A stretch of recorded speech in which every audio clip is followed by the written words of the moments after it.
या देवी सर्वभूतेषु शक्तिरूपेण संस्थिता नमस्तस्यै नमस्तस्यै नमस्तस्यै नमो नमः. ಅರ್ಶಿಣದ ನೀರು ಹಾಕಿ ತುಂಬ ಚೆನ್ನಾಗಾಗುತ್ತೆ. 43ನೇ ವಾರ್ಷಿಕೋತ್ಸವ ಈಗ ನಾವು ಸಂಭ್ರಮ ಆಚರಣೆ ಮಾಡ್ತಿದ್ದೀವಿ. ಸುಮಾರು 1000 ವರ್ಷ ಹಿಂದೆ ಇರುವಂತಹ ನಾಗರ ಹೆಡೆ ಅಂತ ಹೇಳ್ಬೋದು.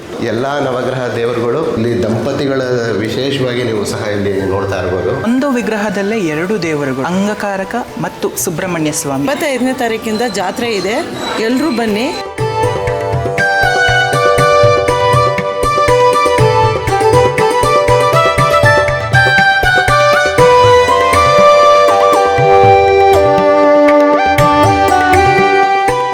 ನಮಸ್ಕಾರ ವೀಕ್ಷಕರೇ, ಮಸಾಲಾ ಚಾಯ್ ಮೀಡಿಯಾಗೆ ಸ್ವಾಗತ. ಇದು ವಿನಯ್ ಮಾತಾಡ್ತಿರೋದು. ನಾನಿರೋದು ಇವತ್ತು ನಮ್ಮ ಬೆಂಗಳೂರಿನ ಕುರುಬ್ರಳ್ಳಿ ಹತ್ರ ಒಂದು ದೇವಸ್ಥಾನಕ್ಕೆ ಬಂದಿದ್ದೀನಿ. ಇತಿಹಾಸ ಇರುವಂಥ ಒಂದು ದೇವಸ್ಥಾನ ಇದು. ಇಲ್ಲಿ ಗಂಗಮ್ಮ ಇದ್ದಾರೆ. ಈ ವಾರ ವಿಶೇಷವಾದ ಒಂದು ಅಲಂಕಾರದೊಂದಿಗೆ ಗಂಗಮ್ಮ ತಾಯಿ ಅವ್ರ ಮೇಲೆ ಹಾಕಿದಂಥ ನೀರಿನ ಒಂದು ಆಶೀರ್ವಾದ ತಗೋತಾರೆ. ಸೊ ಅದೊಂದು ವಿಶೇಷ ಇಲ್ಲಿ ಆ್ಯಕ್ಚುಲಿ. ಹಾಗೆ ಇಲ್ಲಿ ನೋಡ್ಬೋದು, ನಾಗರಕಲ್ನ ಒಂದು ಪ್ರತಿಷ್ಠಾಪನೆ ಏನಾದರೂ ಅದು ಸರ್ಪದೋಷ ಆ ಥರ ಇತ್ತು ಅಂತ ಹೇಳಿದ್ರೆ ಅದನ್ನು ಸಹ ಈ ದೇವಸ್ಥಾನದಲ್ಲಿ ಮಾಡಿರೋ ಅಂಥದ್ದು. ಹಾಗೇನೆ ನೋಡಿ, ಈ ದೇವಸ್ಥಾನ ಎಷ್ಟು ವರ್ಷದ ಹಳೆಯ ದೇವಸ್ಥಾನ ಅಂತ ನಿಮಗೆ ಗೊತ್ತಾಗುತ್ತೆ. ಇದು ನಮ್ಮ ಬೆಂಗಳೂರಿಗೆ.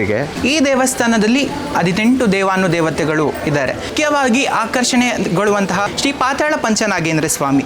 5 ಹೆಡೆಗಳ ಹಾವು ಇರುವಂತಹ ಈ ಪಂಚನಾಗೇಂದ್ರ ಸುಮಾರು 1000 ವರ್ಷ ಹಿಂದೆ ಇರುವಂತಹ ನಾಗರ ಹೆಡೆ ಅಂತ ಹೇಳ್ಬೋದು. ಇಲ್ಲಿ ವಿಶೇಷತೆ ಏನಂದ್ರೆ, ಇಲ್ಲಿ ಹುತ್ತ ಕೂಡ ಇದೆ. ಸುತ್ತಮುತ್ತ 5-6 ಕಿಲೋಮೀಟರ್ ಎಲ್ಲೂ ಇಲ್ಲ, ಒಂದೇ ಸ್ಥಳದಲ್ಲಿ ಇರುವಂತಹ ದೇವಸ್ಥಾನ. ನೋಡಿ, ಇಲ್ಲಿ ಸಾಯಿಬಾಬಾನ್ ಸಹ ನೆಲೆಸಿದ್ದಾರೆ. ಬಟ್ ಆ ಒಂದು ಗೋಲ್ಡನ್ ಥೀಮ್ ಅದೆಲ್ಲ ನೋಡ್ತಾ ಇದ್ರೆ ಅಲ್ಲಿಂದ ನನಗೆ ಒಂದು ಶಿರಡಿನಲ್ಲಿ ಏನಿದೆ ಅದೇ ಥರನೇ ಸ್ವಲ್ಪ ಹಂಗೆ ನನಗೆ ಅನ್ನಿಸ್ತು.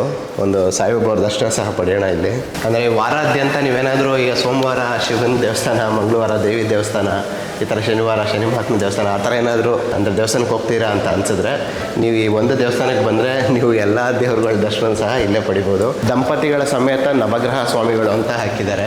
ದಂಪತಿಗಳ ಸಮೇತ ಇರೋವಂಥ ನವಗ್ರಹ ನಾನೆಲ್ಲೂ ನೋಡಿರಲಿಲ್ಲ, ನನಗೆ ನೆನಪಿರೋ ಹಾಗೆ. ಎಲ್ಲ ನವಗ್ರಹ ದೇವರುಗಳು ಇಲ್ಲಿ ದಂಪತಿಗಳ ವಿಶೇಷವಾಗಿ ನೀವು ಸಹ ಇಲ್ಲಿ ನೋಡ್ತಾ ಇರ್ಬೋದು. ಶ್ರೀ ಕಾಲಭೈರವೇಶ್ವರ ಸ್ವಾಮಿ ಅವರ ದರ್ಶನ ಸಹ ನೀವು ಇಲ್ಲೇ ಪಡಿಬೋದು. ಉದ್ಭವ ಮೂರ್ತಿ ಏನು ನಿಮಗೆ ಹಿಂದ್ಗಡೆ ಕಾಣಿಸ್ತಾ ಇರ್ಬೋದು, 5 ಎಡೆ ಸರ್ಪ ಇರೋ ಅಂಥದ್ದು ನಿಮಗೆ ಕಾಣಿಸ್ತಾ ಇದೆ. ಸೊ ಅದು ಬಂಡೆ ಆಕಾರದಲ್ಲಿ ಏನಿದೆ ಅದು ಆ್ಯಕ್ಚುಲಿ ಫಸ್ಟು ಉದ್ಭವ ಆಗಿತ್ತು. ಅದಾದ ಮೇಲೆ ಶಿವನ ಇಲ್ಲಿ ಪ್ರತಿಷ್ಠಾಪನೆ ಮಾಡಿರೋದು ಲಿಂಗ ರೂಪದಲ್ಲಿ. ಶಿವನ ಎದುರುಗಡೆ ಅಂತ ಬಂದರೆ ನೀವು ಹಾಗೇನೆ ನೋಡ್ಬೋದು, ಇಲ್ಲಿ ಲಕ್ಷ್ಮೀ ನರಸಿಂಹಸ್ವಾಮಿ ನೆಲೆಸಿರೋ ಅಂಥದ್ದು ನೋಡ್ಬೋದು. ಆದಿ ಪೂಜೆ ಅಂತ ಏನು ಹೇಳ್ತೀವಿ ಗಣಪನಿಗೆ, ಗಣಪತಿನೂ ಸಹ ನೀವು ಇಲ್ಲಿ ದರ್ಶನ ಪಡಿಬೋದು. ಒಂದು ವಿಗ್ರಹದಲ್ಲೇ 2 ದೇವರುಗಳು, ಅಂಗಕಾರಕ ಮತ್ತು ಸುಬ್ರಹ್ಮಣ್ಯ ಸ್ವಾಮಿ ಹಿಂದ್ಗಡೆ ಬರೋದಾದ್ರೆ. ಸೊ ಮುನೇಶ್ವರ ಸ್ವಾಮಿಯ ಒಂದು ಮೂಲ ದೇವ್ರನ್ನ ನೀವು ನೋಡ್ಬೋದು. ಸೊ ಅದೇ ರೀತಿಯ ನೀವು ಇಲ್ಲಿ ವಿಗ್ರಹ ಸಹ ಇಲ್ಲಿ ನೋಡ್ಬೋದು. ಒಂದೇ ಆಕಾರದಲ್ಲಿ ನಿಮಗೆ ಕಾಣಿಸ್ತಾ ಇರೋವಂಥದ್ದು. ಅದಾದಮೇಲೆ ನೆಲೆಸ್ಕೊಂಡಿರೋದು ಒಂದು ಆಂಜನೇಯ ಒಂದು ವಿಗ್ರಹನೂ ಇಲ್ಲಿ ನೋಡ್ಬೋದು. ನಮಸ್ಕಾರ, ನನ್ನ ಹೆಸರು ಉಮಾ ಅಂತ. ನಾವು 40 ವರ್ಷದಿಂದ ಬರ್ತಾ ಇದ್ದೀವಿ. ನಮಗೆಲ್ಲ ಒಳ್ಳೇದಾಗಿದೆ. ಅರ್ಶಿಣದ ನೀರು ಹಾಕಿ ತುಂಬ ಚೆನ್ನಾಗಾಗುತ್ತೆ. ಅಂಬಳಿ ಹಾಕ್ತೀವಿ, ಹಾಲು ಅಭಿಷೇಕ ಮಾಡ್ತೀವಿ, ನಾಗರ ಪಂಚಮಿ ಜಾತ್ರೆಗೆ ಬರ್ತೀವಿ. ನಮ್ಮ ಹೆಸರು ವಸಂತ. ನಾವು 10 ವರ್ಷದಿಂದ ದೇವಸ್ಥಾನಕ್ಕೆ ಬರ್ತಾ ಇದ್ದೀವಿ. ಇಲ್ಲಿ ಅಮ್ಮನವರ ಆಶೀರ್ವಾದ ತುಂಬ ಚೆನ್ನಾಗಿರುತ್ತೆ. ನಾನು ಬಂದ್ಬಿಟ್ಟು ಬಹಳ ಹಳೆಯ ದೇವಸ್ಥಾನ ಇದು. ಬಹಳ ಚಿಕ್ಕದಾಗಿತ್ತು ದೇವಸ್ಥಾನ, ಈಗ ಅಭಿವೃದ್ಧಿ ಆಗಿದೆ ಚೆನ್ನಾಗಿ. ಇವಾಗ ಕರಗ ಜಾತ್ರೆ ಬಹಳ ಚೆನ್ನಾಗಿ ಮಾಡ್ತಾರೆ. ಅತಿ ಹೆಚ್ಚು ಸಂಖ್ಯೆಯಿಂದ ಜನ ಬರ್ತಾರೆ. 29ನೇ ತಾರೀಕು ನಾಗರ ಪಂಚಮಿ ಮತ್ತೆ 30ನೇ ತಾರೀಕು ವರ ನೀಡುವ ಗಂಗಮ್ಮ ದೇವಿಯ ಜಾತ್ರಾ ಮಹೋತ್ಸವ. ಈ ಜಾತ್ರಾ ಮಹೋತ್ಸವ ಮತ್ತೆ ಕರಗ ಮಹೋತ್ಸವ ಇನಿಷಿಯಲ್ ಆಗಿ ಸ್ಟಾರ್ಟ್ ಆಗಿದ್ದು 3 ದಿನದಿಂದ 5 ದಿನ ಬಂತು. 5 ದಿನದಿಂದ ಇವಾಗ 1 ವಾರದ ಕಾಲ ಈ ಜಾತ್ರೆ ನಡ್ಕೊಂಡು ಬರ್ತಿದ್ದಾರೆ. ಈ ಜಾತ್ರೆ ನಡೆಯಕ್ಕೆ ನಮ್ಮ ತಾತ ಮಾರಪ್ಪ ನಾಯ್ಡುರವರೇ ಕಾರಣ. 43ನೇ ವಾರ್ಷಿಕೋತ್ಸವ ಈಗ ನಾವು ಸಂಭ್ರಮ ಆಚರಣೆ ಮಾಡ್ತಿದ್ದೀವಿ. ಇಲ್ಲಿ ನಡ್ತಾ ಇರುವಂತಹ 43 ವರ್ಷದ ಹಿಂದೆ ಹೀಗಂತೂ ಇದ್ದೇ ಇದ್ದಿಲ್ಲ.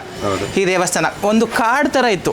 ಶ್ರೀ ಗಂಗಾ ಪರಮೇಶ್ವರಿ ಜಗನ್ಮಾತೆ ಪಾದಗಳಿಗೆ ನಮಸ್ಕರಿಸುತ್ತಾ, ವಿಶೇಷವಾಗಿ ಶ್ರೀಯುತ ಶ್ರೀಮತಿ ದಿವಂಗತ ಕಮಲಮ್ಮ ಮತ್ತು ಮಾರಪ್ಪ ನಾಯ್ಡುವರು ದಂಪತಿಗಳು ಇಲ್ಲಿ ಈ ಸ್ಥಾಪನೆ ಮಾಡಿರೋದಂಥ ದೇವಸ್ಥಾನ. ಬಹಳ ವರ್ಷಗಳ ಹಿಂದಿನ ಕಾಲದಲ್ಲೂ ಪೂಜೆ ನಡೆಸ್ಕೊಂಡು ಬರ್ತಾ ಇದ್ದೇವೆ.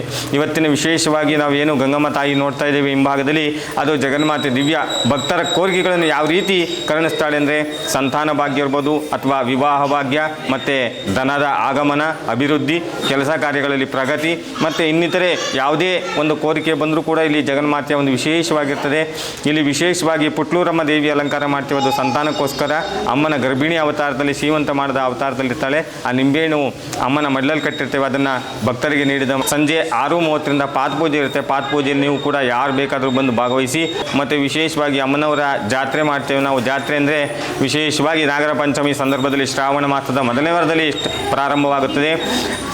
ಪ್ರಥಮದಿಂದ ಹಿಡಿದು ಸಪ್ತಮಿವರೆಗೂ ಅಂದರೆ 7 ದಿನಗಳ ಕಾಲ ಜಾತ್ರೆ ಮಾಡ್ತೇವೆ. ವಿಶೇಷವಾಗಿ ನಾವು ಇಲ್ಲಿ ನಾಗರ ಪಂಚಮಿ ಆಚರಣೆ ಮಾಡ್ತೇವೆ. ಅದರ ಮಾರನೇ ದಿವಸ ಗಂಗಮ್ಮ ದೇವಿ ಜಾತ್ರೆ, ಕರಗ ಮಹೋತ್ಸವ, ಅಗ್ನಿಕುಂಡ ಎಲ್ಲವನ್ನು ಕೂಡ ಮಾಡ್ತಾ ಇರ್ತೇವೆ. ವಿಶೇಷವಾಗಿ ನಾವು ಇಲ್ಲಿ ಅನ್ನದಾನ ಪ್ರತಿನಿತ್ಯವೂ ಕೂಡ ಸಂಜೆ 7:30ಕ್ಕೆ ಮಹಾಮಂಗಳಾರತಿ ಆದಮೇಲೆ ಅನ್ನದಾನ ಪ್ರಾರಂಭ ಆಗುತ್ತದೆ.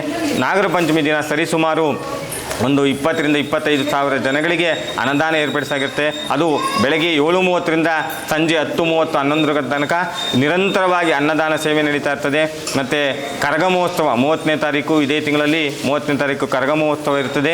ಎಲ್ಲರೂ ವಿಶೇಷವಾಗಿ ಹೂವಿನ ಕರಗದಲ್ಲಿ ಭಾಗವಹಿಸಿ ಅಗ್ನಿಕುಂಡದಲ್ಲಿ ಯಾರಾದರೂ ಬೇಡಿಕೆ ಇದ್ದವರು ಕೂಡ ಅಗ್ನಿಯನ್ನು ನೀವು ಕೂಡ ಕೊಂಡವನ್ನು ತುಳಿಬೋದು. ಜುಲೈ 25ನೇ ತಾರೀಕಿಂದ ಜುಲೈ 31ನೇ ತಾರೀಕುವರೆಗೂ 7 ದಿನಗಳ ಕಾಲ ಈ ವರ್ಷ ನಾಗರ ಪಂಚಮಿ ಮತ್ತು ಗಂಗಮ್ಮ ದೇವಿಯ ಜಾತ್ರೆ ನಡೆಸಾಗುತ್ತೆ. ಎಲ್ಲ ಭಕ್ತಾದಿಗಳು ಆಗಮಿಸಿ ಭಗವತಿಯ ಕೃಪೆಗೆ ಪಾತ್ರರಾಗಬೇಕು ಅಂತ ವಿನಂತಿ.